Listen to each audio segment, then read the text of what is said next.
سلام الله علیک یا امین الله فی عرضه بهش قده یه لحظه تو نجف بودن نمیارزه سلام الله علیک یا امین الله فی عرضه بهش قده یه لحظه تو نجف بودن نمیارزه اگه خاکم اگه خارم اگه هیچم اگه پستم غلام ابن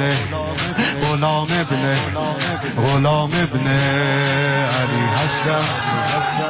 جانم به سلطان نجف دارم من عزت از علی جانم به سلطان نجف دارم من عزت از علی